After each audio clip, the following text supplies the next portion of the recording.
Hello, you're watching Your Government in Action. I'm your host, Joy Burns-Roger. Thank you for joining us. Under the Paris Agreement, the international community created ambitious pledges that limit the global average temperature increase to 1.5 degrees above pre-industrial levels. The Caribbean Regional Heads of Government meetings in preparation for COP27 was held this past week in the Bahamas at the Baha Mar Convention Center. The objective of the two-day conference was to promote understanding and awareness of critical issues and concerns within the region to forge a path forward that nurtures continued cooperation, reflects national perspectives, addresses regional priorities, and generates climate solutions on the ground. During his official remarks at the opening plenary session held in preparation for the United Nations Climate Change Conference of the Parties 27 on August 16, 2022, Prime Minister and Minister of Finance for the Bahamas, the Honorable Philip Davis, noted to attendees that they all shared a determination to make important progress together in the coming days. Prime Minister Davis told the delegates that across the world, we are seeing intense heat waves, wildfires, and droughts that are further terrible evidence of the accelerating impact of climate change. As many of you know, the end of August and the beginning of September has become a very poignant time on the Bahamian calendar. September 1st will make 3 years since Hurricane Dorian landed on our shores. The physical, psychological, social, and economic damages are still very much with us. Across the world, we have seen the intense heat waves, wildfires, and droughts that are further terrible evidence of the accelerating impact of climate change. With the climate changing faster than predicted, the challenges we face are stark, but they are not insurmountable. One thing is clear: success will require collective action. If we advance our interests merely as individual small island developing states, our voices will be dispersed, unable to be heard above louder, wealthier, carbon-producing interests. Friends, there really is strength in numbers, and if we stand together, we are less likely to fall apart. And so this regional meeting is critical. Our shared characteristics go beyond our physical geography. We need to find effective, efficient ways to adapt to new realities. We have to restructure our lives and our living environment to mitigate against the disasters which are becoming more frequent and more severe. Easy to say, much harder to pay for. The Caribbean has been identified as the region with the largest number of indebted countries. While there are multiple reasons for this, in many cases, a major contributor to debt is borrowing associated with recovery efforts from the impact of climate change. Here in the Bahamas, we undertook an exercise which revealed that more than 50% of our outstanding debt can be linked to the impact of the hurricanes which descended on us between 2015 and 2019. Our countries are struggling with debts accumulated by climate disasters. What does this mean for the development of our nations when our risk profile is becoming so severe that insurers questions their willingness to offer risk facilities to offset climate disasters? Put simply, we are in danger of becoming uninsurable. Many, if not all of us, have already faced challenges in accessing climate-related funds. By acting in common cause, we can move with more authority, with greater impact to address legacy issues which have held us back from making meaningful progress. This is not to say that there aren't differences among us. With some issues, we can agree to disagree. With others, We can use this forum to find and build consensus before we engage with our colleagues around the world. Prime Minister Davis told the delegates that access to climate finance should not be unclear or cumbersome, and the application of per capita overseas development assistance eligibility should not be taken as the main consideration for offering climate finance, which means that many Caribbean states would be frozen out from the start. He called on the region to work together to advance the use of multi-dimensional vulnerability index to reflect the true needs of small island developing states, and work to persuade donors and partners to ensure that all SIDS are eligible for access to bilateral climate financing. For your Government in Action, I am Todd Isaacs. With so many high-level assets attending the dialogue, ensuring the environment of all those persons attending remains safe and secure at all times were two major objectives for law enforcement personnel tasked with providing security services. Matt Mora tells us more. More than 400 law enforcement personnel from across various branches of the Royal Bahamas Police Force, the Royal Bahamas Defense Force, the Bahamas Department of Customs, the Airport Authority, Bahamas Customs Department, and the Department of Immigration joined forces and assets on a number of initiatives that helped to ensure that the site, its environs, and any other additional spaces remained sterile throughout the dialogue and in the lead-up to the dialogue. Some of those initiatives included commanders ensuring that there was high visibility at all times, that checkpoints were established and fully staffed, and that a joint command center was made operational to coordinate efforts. Assistant Commissioner of Police, Mr. Kendall Strawn, who had oversight for the operation, said law enforcement officials spent weeks mapping out a clear strategy to ensure the safety of all. Given the magnitude of this event, it was determined that it was necessary to join hands to be able to provide the level of security required for such an event. We have determined that due to the complexity of it, it required various levels of various activities to make sure that those visiting delegates here to our shores are protected. So we've been at it for a few weeks now, engaged in various training and informational sharing between agencies to bring about what was required for this event. Every delegate, as you know, that there are prime ministers coming from various areas of the region as well as other leaders across the world who have ascended here on our shores for this summit.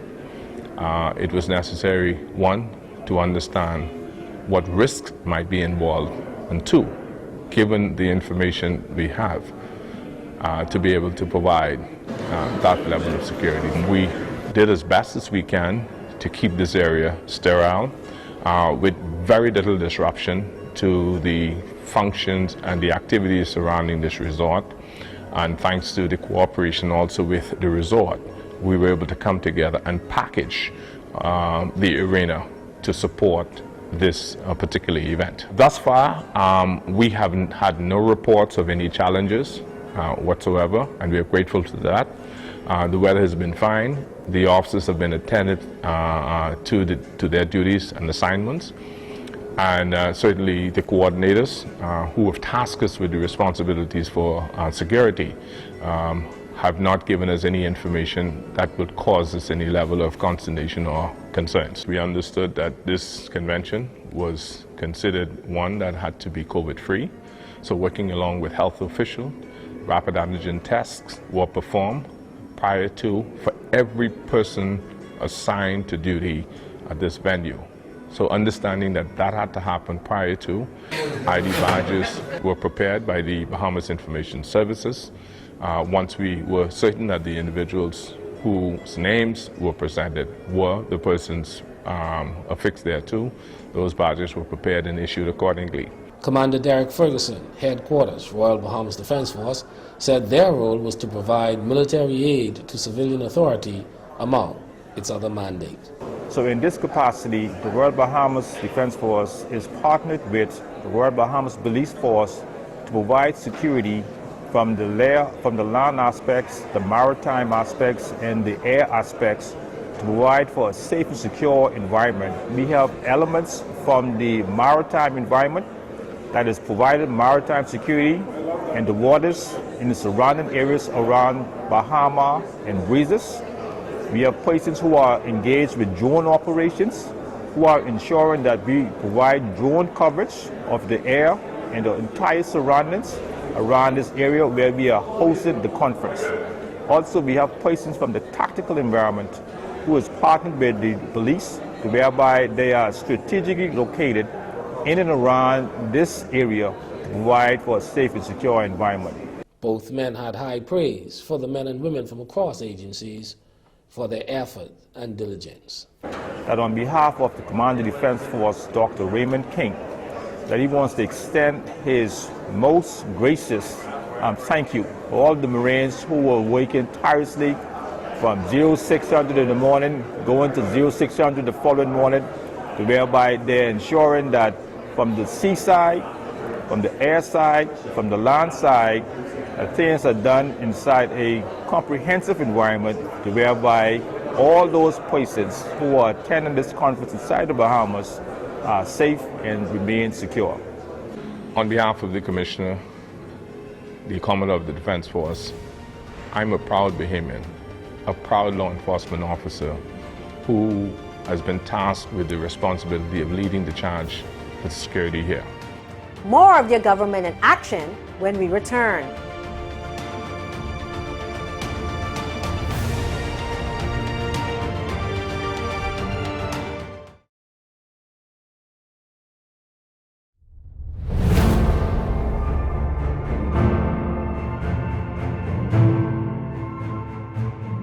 Welcome back. The Honorable Keith Bell, Minister of Labor and Immigration, while addressing the press conference, said that he was confident that making the vacancy notice application available online is a sign that the ministry has heard its clients and is in tune with the vision of the government of the Bahamas. Todd Isaacs has more. Minister Bell said the Digital Transformation Unit was created within the Department of Transformation and Digitization in 2019 to focus on the objective of making it easier to do business in the Bahamas. Their work with the Department of Labor since November 21st has been exemplary and made more evident in what we are jointly launching here today. We are not here to simply talk about making a process paperless or extending a service to more islands. We are here to herald a moment in time where we have made a government service more easily accessible and its process more transparent. We're talking about, ladies and gentlemen, the ease of doing business here in the Bahamas. The new service will enable employers to apply for a labor certificate, upload all of the supporting documents to facilitate the application, pay for the service, and obtain the labor certificate from any place in the world. In addition to significantly reducing the time of the process of the application, the new system will also allow the staff of the Department of Labor to have digital access to date that will reduce fraud and attempts by unscrupulous persons to have multiple applicants applying for the same job.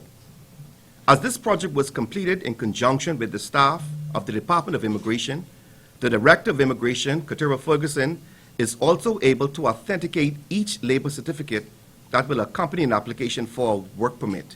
And let me say how important this step is. As you all would know, we process or view in excess of 30,000 work permits in this country every year. And that is contingent on the fact that a job may not necessarily be available to a Bahamian.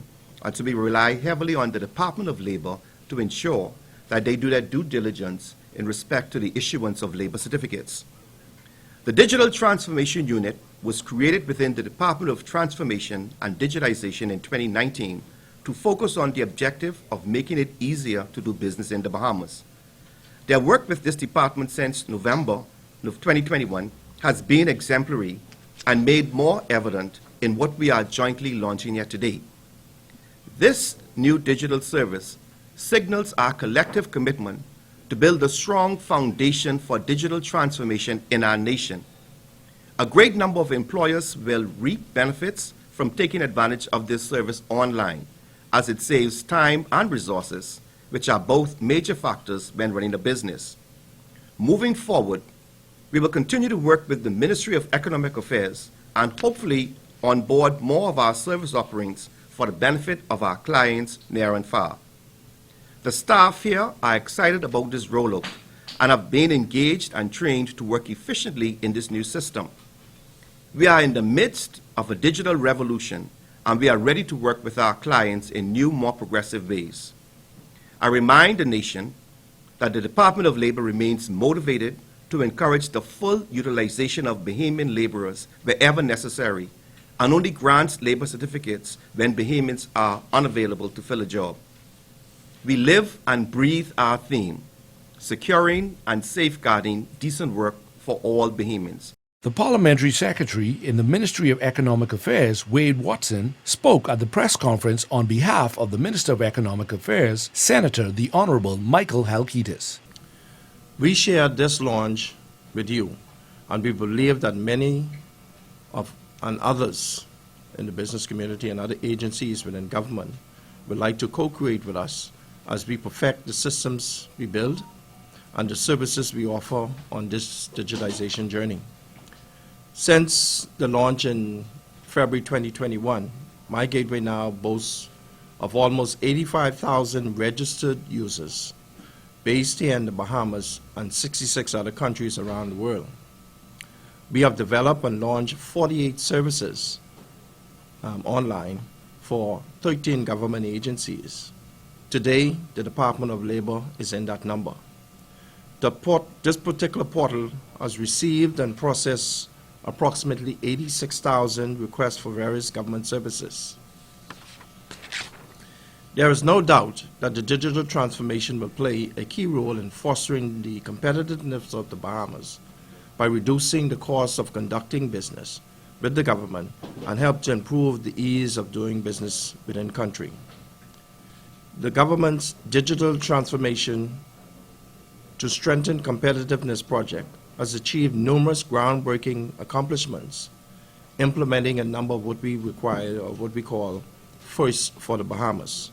Number one, we have developed the Great Bahama Bank, which is a platform for digital interagency connections that allows users to seamlessly register, complete the verification process, and access government services online.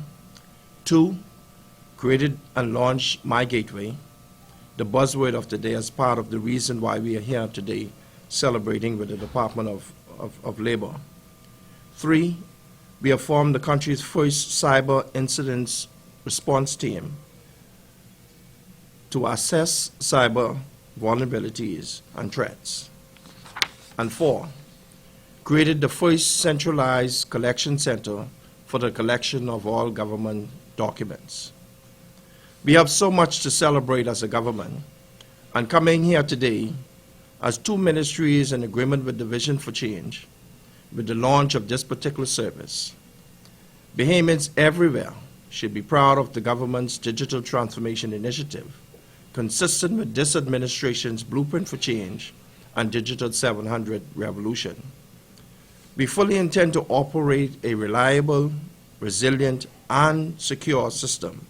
Since its launch in February 2021, My Gateway now boasts of almost 85,000 registered users based here in the Bahamas and in over 66 countries around the world. 48 online services for 13 government agencies have been launched, and the portal has received and processed approximately 86,000 requests for various government services.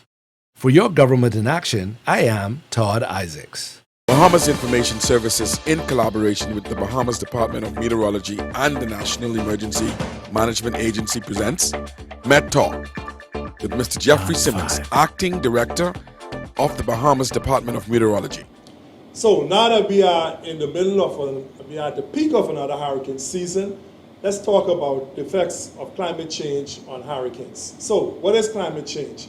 Well, meteorological observations and climate data for the past century have indicated that temperatures are increasing around the world. In other words, mean global temperatures are increasing not only in the atmosphere, but also in the ocean. As a result of this, this creates a change in weather pattern globally.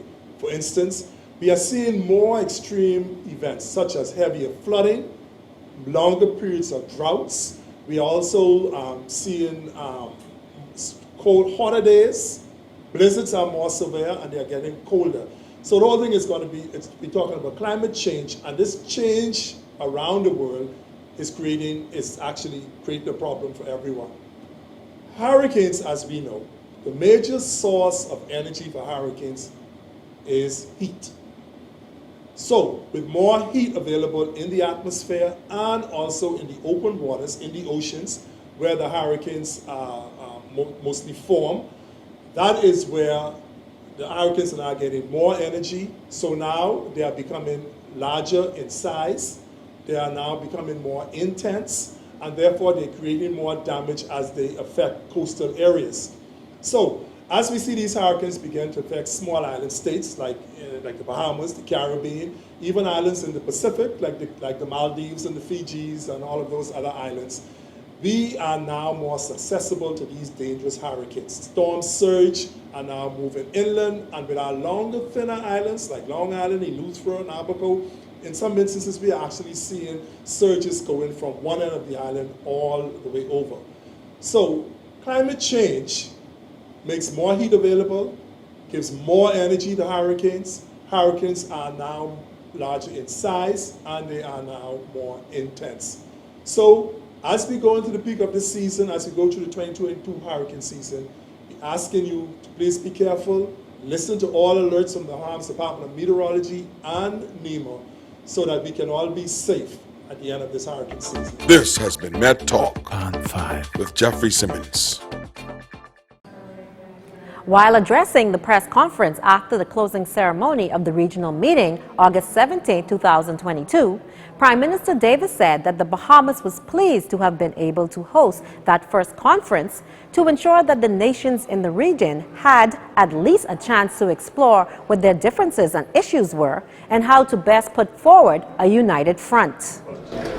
I'm cautiously optimistic of the outcome of these proceedings.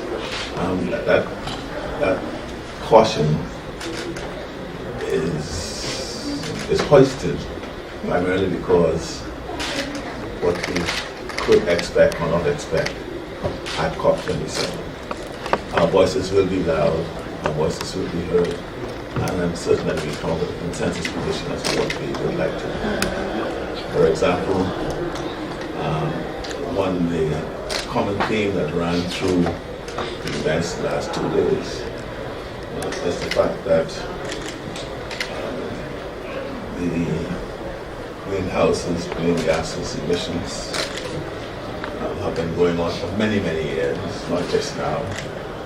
Its impact is now being felt. And so there's some what I call legacy issues related to that. And should there be some compensation as a result of that which has gone on, and how we turn that faucet off going forward to ensure that it is limited and find ways of means of what I call draining the tub that holds the gases in the air. And so my caution is just how the wealthier countries who are the culprits, if I could call them that, for where we are today, are prepared to acknowledge their sins, repent, and do what is right in all the circumstances. But I'm pleased about what has happened here, and I'm hoping that one of my colleagues will pick up the challenge to host it next year. Because we need to do it every year until we get results that we need.